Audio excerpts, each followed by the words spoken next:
Hello and welcome to the Phantom Zone. I am your host, Ghost, and after the mixed reception of Deadpool and Wolverine from fans I've seen online, and the controversial casting of Robert Downey Jr. as the new Doctor Doom, I wanted to go back and rewatch all the MCU movies to see how we got here, a divided fan base. It seemed like for a time that Marvel could do no wrong, and now it seems like they've been struggling quite a bit post Endgame. For the record, I really enjoyed Deadpool and Wolverine for what it was, and I'm a little conflicted on Robert Downey Jr. playing Doctor Doom, but I'm just gonna hold all judgment until the movie actually comes out.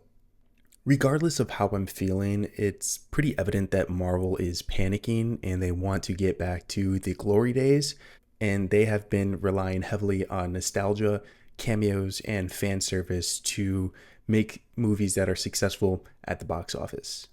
So I want to go back to see where things went wrong, where fans started to fall out of love with Marvel, and along the way, hopefully, to see what was so successful and what worked for Marvel and gained all of these fans. I, for the record, am a huge MCU fan. I have seen all of the movies on opening night and have seen each one multiple times since then. Some more than others, of course. And this was actually my first time rewatching Iron Man in quite a long time.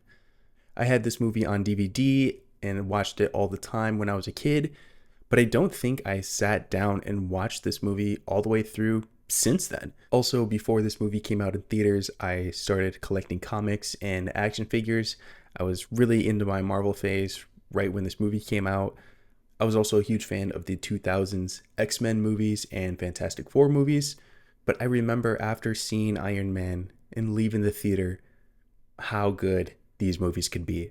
This movie came out in 2008, which was also the same year as The Dark Knight, and I think this was a turning point in the movie industry where these studios realized how good these movies could actually be.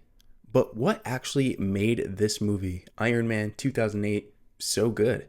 For starters, Robert Downey Jr.'s performance is great. It's not just him, but how all the characters interact with him in this movie. I think it's fairly common knowledge for fans in this world that there really wasn't a script for this movie. A lot of stuff was improvised or written on the day of, which I think adds a lot to why the dialogue feels so natural.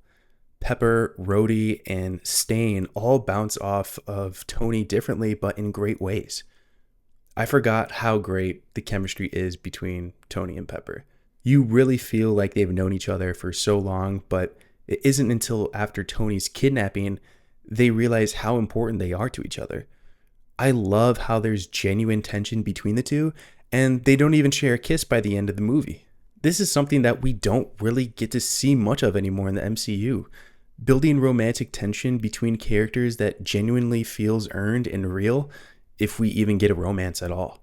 It was a huge risk for the studio to even cast RDJ given his history, and he would become not only pivotal to the writing of some of these scenes, but literally became the main character in the whole MCU franchise.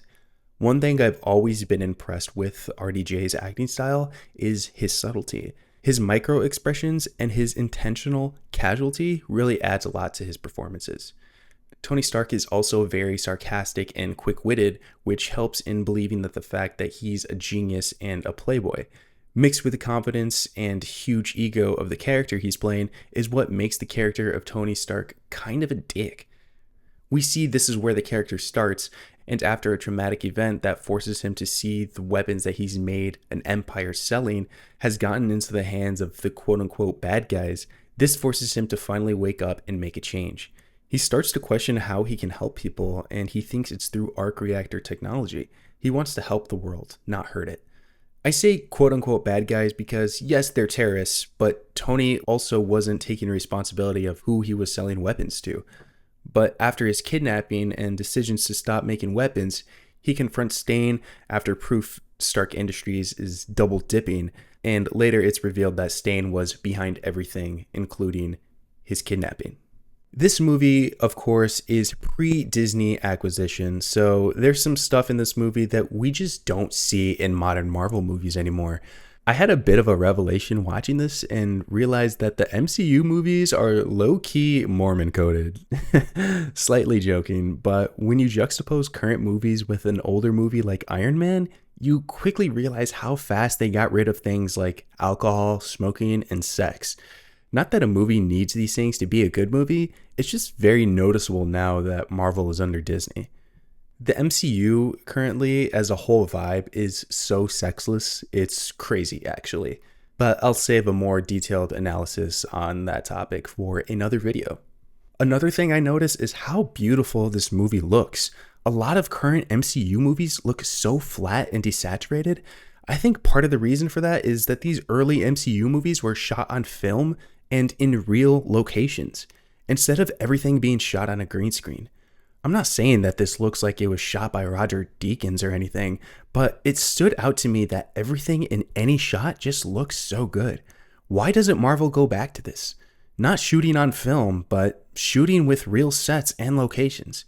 Eternals did this a lot, and so did Guardians 3, and those movies look amazing. It can't be that much more expensive than using ungodly amounts of CGI.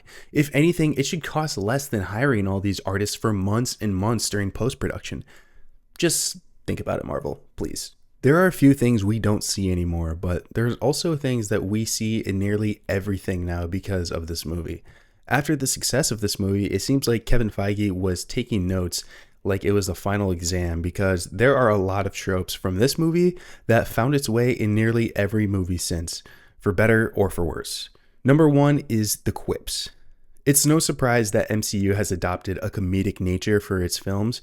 It's part of the appeal for these movies when it comes to general audiences, which is why nearly every protagonist in every movie after this has a joke and does quips, and if it's not the main character, then it's for sure the side character.